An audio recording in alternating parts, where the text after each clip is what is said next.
Hello everyone, this is Rinki Kashyap and general science के इस class में आपका मोस्ट वेलकम है दोस्तों। तो आई होप मैं विजिबल हो रही होंगी। तो चलिए आज के क्वेश्चन सॉल्व करना स्टार्ट करते हैं। तो सबसे पहला क्वेश्चन आपको दिख रहा होगा। सबसे पहला क्वेश्चन क्या कह रहा है अपना कि study of fruit is called, यानी जो फ्रूट है यानी जो फल है इनके अध्ययन को कहा जाता है। तो इनके अध्ययन को क्या कहा जाता है? स्पर्मोलॉजी कहा जाता है, जियोलॉजी कहा जाता है, एंथोलॉजी या फिर पोमोलॉजी। तो स्पर्मोलॉजी तो है, स्पर्म से रिलेटेड हो गया तो ये हो नहीं सकता। एंड नेक्स्ट वन जियोलॉजी तो बिल्कुल भी नहीं हो सकता। एंड ऑप्शन सी एंथोलॉजी, यानी ये एंथर से रिलेटेड है तो ये भी नहीं हो सकता।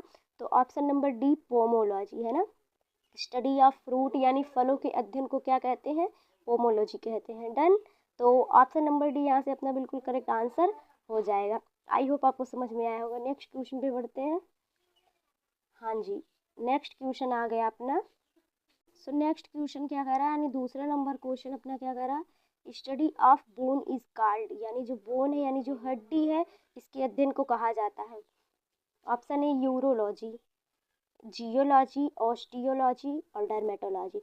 तो डर्मेटोलॉजी जो है अपने स्किन से रिलेटेड होता है ना, स्किन से रिलेटेड होता है ना, तो ये तो हो नहीं सकता। एंड नेक्स्ट क्वेश्चन की बात करें अपने ऑस्टियोलॉजी, तो ऑस्टियोलॉजी यहाँ बिल्कुल करेक्ट आंसर होगा अपना ऑस्टियोलॉजी।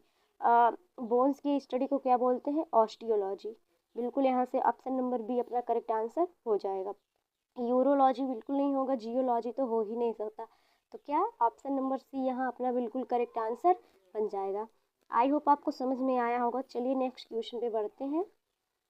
नेक्स्ट क्वेश्चन आ गया दोस्तों आपके सामने। Study of tissue is called, यानी जो अपने टिश्यू होते हैं इसकी स्टडी को क्या कहते हैं? यानी जो उत्तक होते हैं, उत्तक के अध्ययन को कहते हैं। तो क्या कहते हैं उत्तक के अध्ययन को? तो option A histology, option B cytology, option C nephrology and option C dermatology. तो डर्मेटोलॉजी स्किन से रिलेटेड होता है तो डर्मेटोलॉजी तो यहाँ से हो नहीं सकता। नेफ्रोलॉजी नेफ्रॉन से रिलेटेड है, यानी कि जो अपने किडनी होते हैं उनका स्ट्रक्चरल एंड फंक्शनल यूनिट होता है। तो नेफ्रोलॉजी भी बिल्कुल अपना नहीं हो सकता, ये भी अपना गलत ऑप्शन हो जाएगा। एंड साइटोलॉजी और हिस्टोलॉजी, तो साइटोलॉजी क्या होता है? साइटोलॉजी सेल की स्टडी को बोला जाता है, सेल की स्टडी को, तो ये भी नहीं होगा। हिस्टोलॉजी बिल्कुल करेक्ट आंसर हो जाएगा, है ना। ऑप्शन नंबर क्या? ऑप्शन नंबर ए यहाँ से अपना बिल्कुल करेक्ट आंसर हो जाएगा, option number A. Next question क्या कह रहा है? Study of cell is called, study of cell is called, यानी कि सेल जो होता है कोशिका, इसके अध्ययन को कहते हैं। तो मैंने अभी आपको पीछे बताया कि कोशिका के अध्ययन को साइटोलॉजी कहते हैं ना।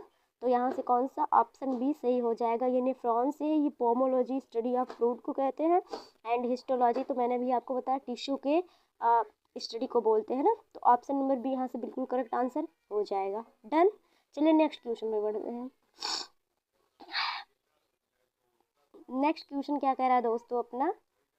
नेक्स्ट क्वेश्चन कह रहा है which vitamin is called ascorbic acid.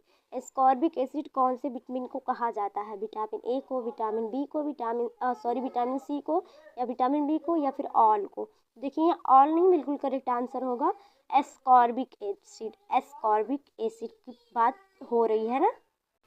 तो देखिए क्या होगा कि जो विटामिन ए होता है इसको रेटिनॉल बोलते हैं ना। विटामिन बी क्या होता है? इसको थायमीन बोलते हैं। तो विटामिन सी को एस्कॉर्बिक एसिड बोलेंगे। विटामिन ए को क्या बोलते हैं? रेटिनॉल। एक मिनट में इरेज करके आपको बताती हूँ सबके नेम। यहाँ देखिए विटामिन ए को क्या बोलते हैं? रेटिनॉल। विटामिन ए को रेटिनॉल बोलते हैं। विटामिन बी को क्या बोलते हैं? थायमीन। और विटामिन सी को एस्कॉर्बिक थायमीन, है ना। थोड़ा हिंदी गलत हो जा रहा है मुझसे। और विटामिन सी यहाँ से बिल्कुल करेक्ट होगा, और विटामिन सी को एस्कॉर्बिक एसिड। तो विटामिन ए को रेटिनॉल, विटामिन बी को थायमीन और विटामिन सी को एस्कॉर्बिक एसिड। डन। चलिए नेक्स्ट क्वेश्चन पे बढ़ते हैं। हाँ जी, तो नेक्स्ट क्वेश्चन क्या कह रहा है? Study of fungi is called, यानी जो फंगी है यानी जो कवक है अपने, इसके अध्ययन को कहा जाता है। तो क्या कहा जाता है? बिल्कुल यहाँ ऑप्शन ए है हिस्टोलॉजी और साइटोलॉजी, माइकोलॉजी। तो हिस्टोलॉजी और साइटोलॉजी बिल्कुल नहीं हो सकता। मैंने आपको पीछे एक्सप्लेन भी कर दिया। तो इस टिश्यू के स्टडी को इसको बोला जाता है, एंड साइटोलॉजी सेल की स्टडी को बोला जाता है। तो बिल्कुल यहाँ से नहीं हो सकता। एंड फाइकोलॉजी और माइकोलॉजी में से आपको सिलेक्ट करना है ना। तो माइकोलॉजी बिल्कुल हो जाएगा। और जो फाइकोलॉजी होता है, फाइकोलॉजी एल्गी यानी जो अपने शैवाल होते हैं, शैवाल की स्टडी को बोला जाता है। ठीक, तो ऐसे देख के मैं पहली बार पढ़ा रही हूँ तो उतना ज़्यादा मुझे मतलब मुझसे एक्सप्लेनेशन कम हो पा रहा है, बट कोई ना। यहाँ से ऑप्शन नंबर सी बिल्कुल करेक्ट आंसर हो जाएगा।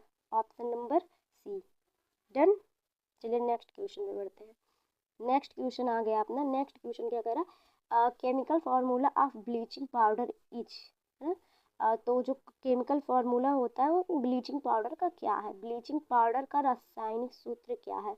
तो CaCl2 है, Na2CO3N2 10H2O है, या फिर CaOCl2 है, या फिर CaSO4 हाफ H2O है। तो ये सारे फार्मूले के नेम मैं आपको बता दे रही हूँ। क्या करेक्ट आंसर होगा, तो ऑप्शन नंबर ए कैल्शियम क्लोराइड बिल्कुल भी नहीं हो सकता। एंड ऑप्शन नंबर बी का नेम क्या होता है, ऑप्शन नंबर बी का नेम, एक मिनट में पेन की साइज को थोड़ा मोटा करके बताती हूँ, एक मिनट रुकिएगा।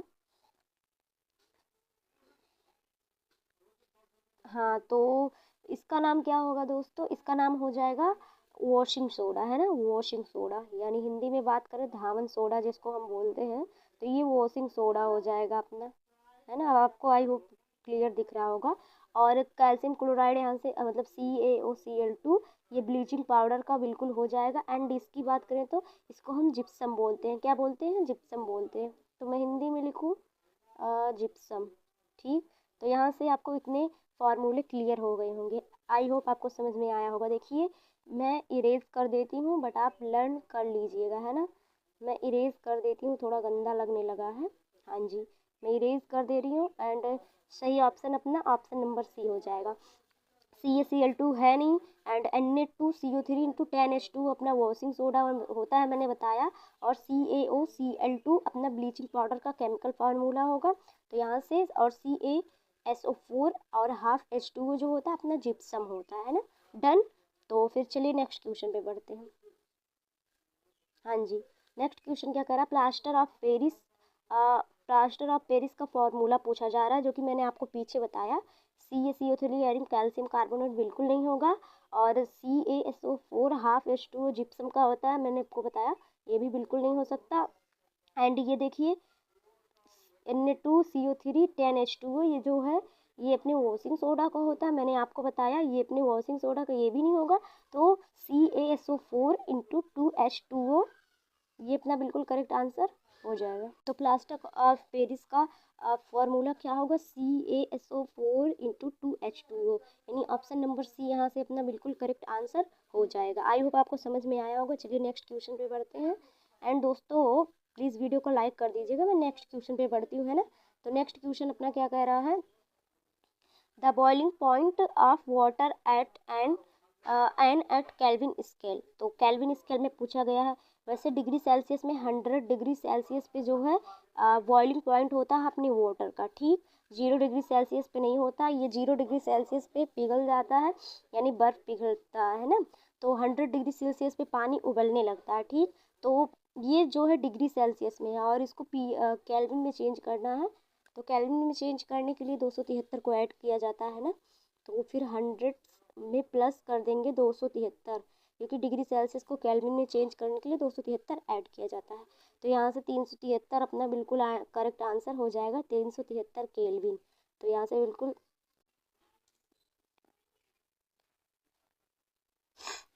नेक्स्ट क्वेश्चन क्या कह रहा है अपना, विच acid is present in grapes, यानी जो ग्रेप्स होते हैं, जो अपने अंगूर होते हैं, अंगूर में जो है कौन सा एसिड होता है, सिट्रिक एसिड होता है। बिल्कुल नहीं, सिट्रिक एसिड किस में होता है, अपने नींबू में होता है, अपने टमाटर में होता है, खट्टी चीज़ों में होता है ना। और मैलिक एसिड किस में होता है, अपने एप्पल में होता है। आप इसको भी लर्न कर लीजिएगा, है ना, पूछ भी सकता है। एप्पल में होता है टार्टरिक एसिड, ऑक्सैलिक एसिड क्या होता है, सब्जी वगैरह में होता है। तो टार्टरिक एसिड बिल्कुल करेक्ट आंसर हो जाएगा, ऑप्शन नंबर सी। डन। चलिए नेक्स्ट क्वेश्चन पे बढ़ते हैं। 2 क्वेश्चन और हैं आप अपने पास। तो अगला क्वेश्चन क्या कह रहा है, what is the term for the process of blood cell production, यानी जो ब्लड सेल है इनका प्रोडक्शन होना, इनका बनना क्या कहलाता है ना। रक्त कोशिका के उत्पादन में कौन सा शब्द प्रयुक्त होता है, तो हीमोपोइसिस, डाइजेशन, रेस्पिरेशन या हीमोस्टेसिस। तो देखिए, डाइजेशन मतलब पाचन, ये तो हो नहीं सकता। रेस्पिरेशन मतलब श्वसन, ये भी नहीं हो सकता। एंड हीमोस्टेसिस और हीमोपोइसिस, तो पोइसिस का मतलब बनना होता है, और हीम जो है हीमोग्लोबिन से, अपने हीमोग्लोबिन से संबंधित है। तो हीमोपोइसिस यानी हीमोग्लोबिन का बनना, यानी ब्लड का बनना। तो ऑप्शन नंबर ए बिल्कुल करेक्ट आंसर यहाँ से हो जाएगा, है ना।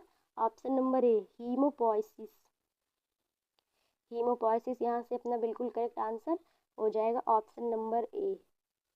Done. Next question and last question. तो लास्ट क्वेश्चन आज का क्या कह रहा है, पेनिसिलियम इज एक्सट्रैक्टेड फ्रॉम, यानी जो पेनिसिलियम है ये कहाँ से प्राप्त होता है, ईस्ट से, फंगी से, एल्गी से, प्रोटोजोआ से। तो पेनिसिलियम फंगी से प्राप्त होता है। और क्या होता है, पेनिसिलियम जो है अपना फर्स्ट एंटीबायोटिक है ना। पेनिसिलियम क्या है, अपना फर्स्ट एंटीबायोटिक है।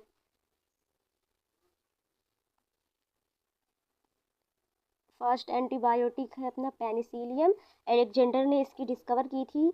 और हाँ, इसके बारे में पूछा जा सकता है। और ये मतलब जो फंगी होता है, कौन सा फंगी होता है, कौन सा फंगी होता है, पेनिसिलियम नोटेटम होता है। तो मैं यहाँ लिख दूँ पेनिसिलियम, पेनिसिलियम नोटेटम से प्राप्त होता है, नोटेटम।